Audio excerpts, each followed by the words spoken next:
Jared Polin, FroKnowsPhoto.com, and in front of me right now I have all of the latest drones that DJI has on the market. We have the Phantom 4 Pro, which I'm calling the P4P. We have the Inspire 2, and we have the Mavic Pro. Not sure why the Inspire doesn't get to be called a Pro when it clearly is. So the point of this video is to go over the top level specs to help you figure out which one of these may be for you if you're not gonna buy all of them. I'm also gonna tell you which one I would end up with, if not ending up with all of them myself. So there's a lot of specs to go over. I've made a list of all of those specs, and I so happen to make them really small, and I'm blind. So for this video, I'm gonna leave my notes right here so I can see them and get to everything much easier. So the first things first, let's talk about the price. The P4P is priced at $1,499. Now that's straight out of the box. You get one controller, you get the battery,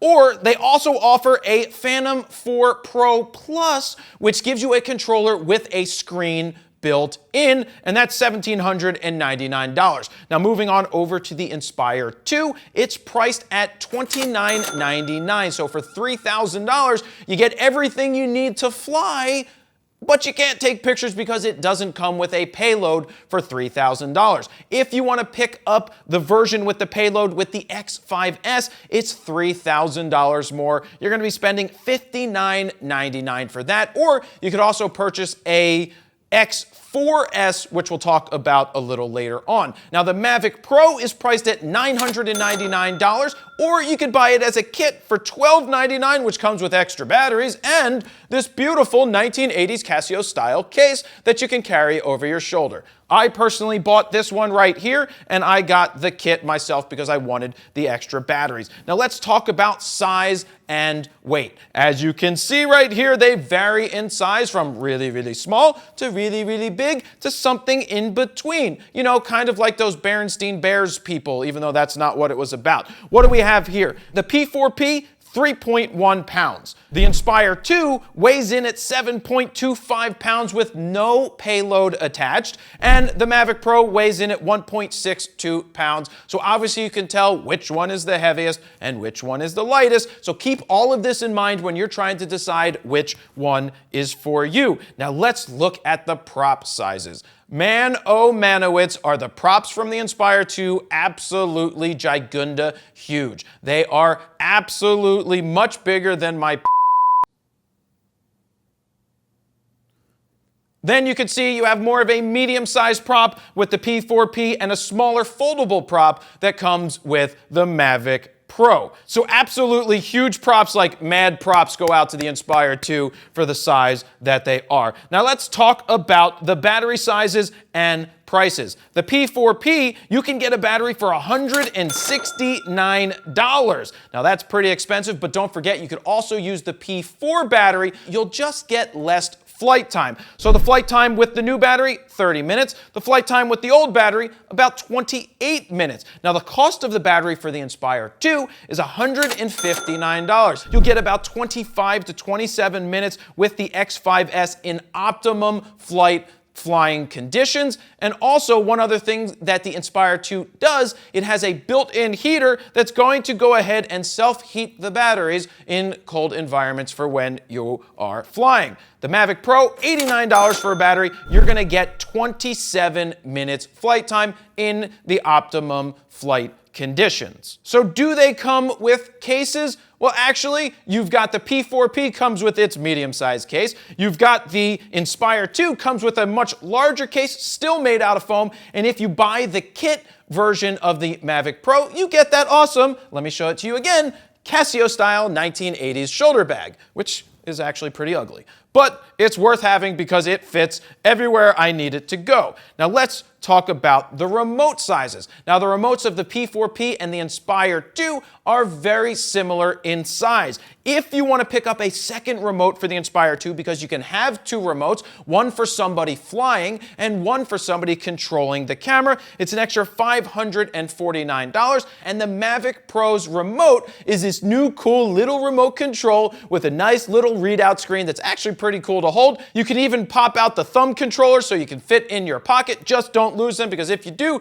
you won't be able to fly very well. Moving on to sensor size, the P4P has a 1-inch 20 megapixel sensor. That is a much larger sensor than they used to have in the old P4. Larger sensors, better photos, and also it has a mechanical shutter option for when you're capturing video. That's important to keep in mind so you don't have the rolling shutter. In terms of ISO, you go from 100 to 6400 ISO for video, and you go from 100 to 12,800 for stills. Moving on to the Inspire 2, you have two camera payload options. One of them is the X4S, which in essence are the same exact specs that I just said for the P4P, because it is a 1-inch sensor. The X5S, now this is where it gets great. This is a micro four third 20.8 megapixel sensor. It is much larger. You can also change the lenses on the front, so get different focal lengths depending on what you're shooting.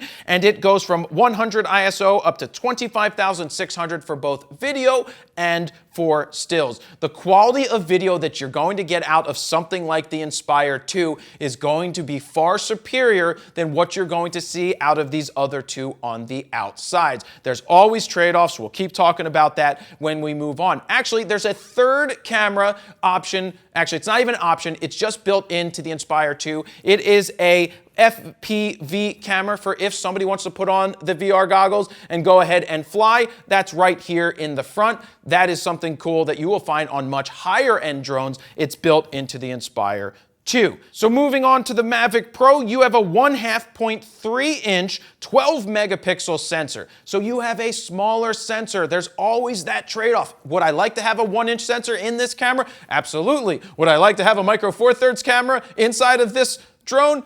Yes, but it's not going to be possible, so everything is a trade-off. The ISO range is 100 to 3200 in video, and for some reason it's 100 to 1600 when it comes to stills. I'm not going to find myself taking too many still photos with the Mavic Pro, but with these other two, the stills and the raw files that you're going to get from it are going to be much better. Now let's move on to the aperture. The P4P is the first Phantom model that lets you change the aperture. You can go from 2.8 to 11, where before it was just a fixed aperture. So when it comes to the Inspire, it depends what lens you put on, and the Mavic Pro, you cannot change the aperture. It is fixed at, I believe, 2.2.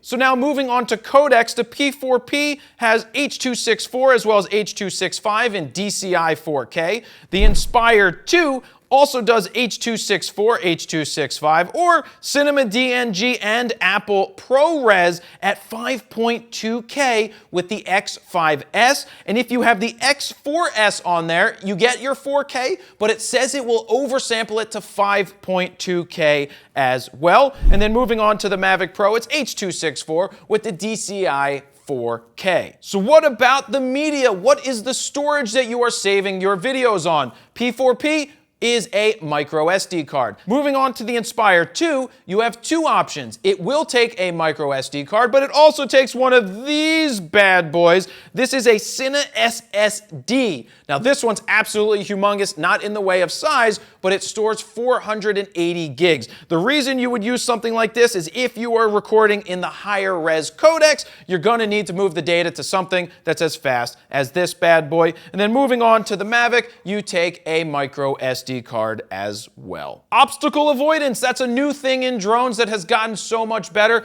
The P4P has 360 degrees of obstacle avoidance, including the bottom. They just do not have obstacle avoidance at the top. I would like to see it up top so you can fly it indoors. That would come in handy for a lot of people out in the world. Moving on to the Inspire 2, you have obstacle avoidance in the front, you have it in the top, unlike the P4P. You also have it on the bottom, but keep in mind that most of the people that are purchasing an Inspire 2 are on the professional side. They're more adept with flying these, and they may not use the obstacle avoidance at all. And let's move on down to the Mavic Pro. You have front and bottom, no top, no left, no right, no back.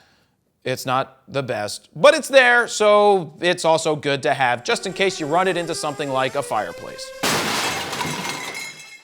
And finally, we have max speed. How fast can these bad boys fly? The P4P in sport mode can get up to 45 miles an hour. The Inspire 2 can get up to 58 miles per hour max. It goes 0 to 50 in 5 seconds. When they first announced it, they said that it would go 67 miles an hour. I personally was hoping it would go 88, but it doesn't. It now goes 58 miles an hour. And the Mavic Pro goes 40 miles per hour in sport mode, which is pretty darn cool. So now the question is, who is this for and which one is right for you? So the way that I look at it is, for me personally, I make YouTube videos. I travel quite a bit. To be able to throw the Mavic Pro into a beautiful Casio side shoulder bag that looks just like this, I wish it came in brown, but it doesn't.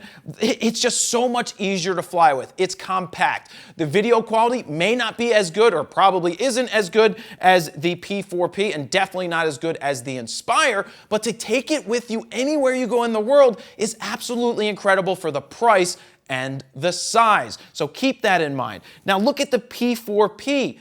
If you're somebody who does a lot of video, you're looking to get better stills from the sky, and you want better quality than what you're gonna get out of the Mavic, and size isn't as much of a concern, you just need to be prepared when you're traveling to know that you need a separate bag, a bigger bag, you need to take a second carry-on on, or you need to have a Pelican case to check it. But this is an absolute dream of a drone to fly. Honestly, they all fly very well. I love how easy it is to fly the Mavic, and that's a testament to how awesome DJI is at their software and making these things better and better every generation. And finally, you have the Inspire 2.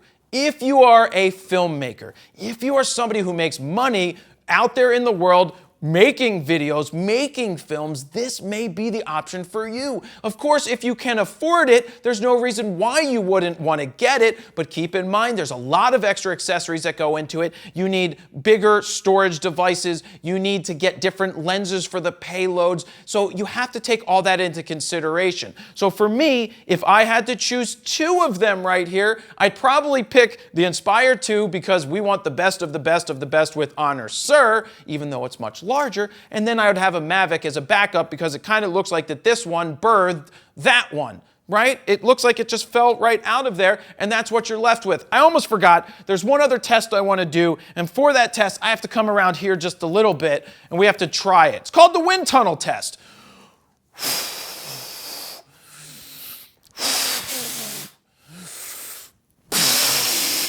That one sucked. The P4P does not pass the wind tunnel test. And the final results, I think they're in.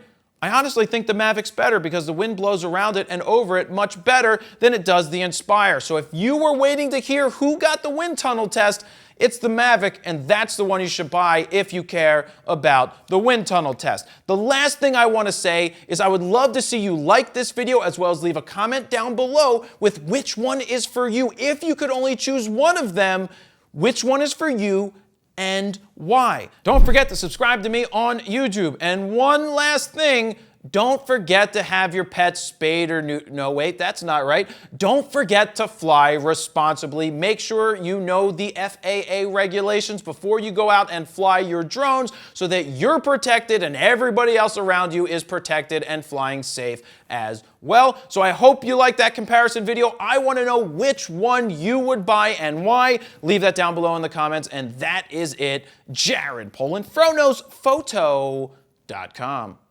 See ya. Subscribe now.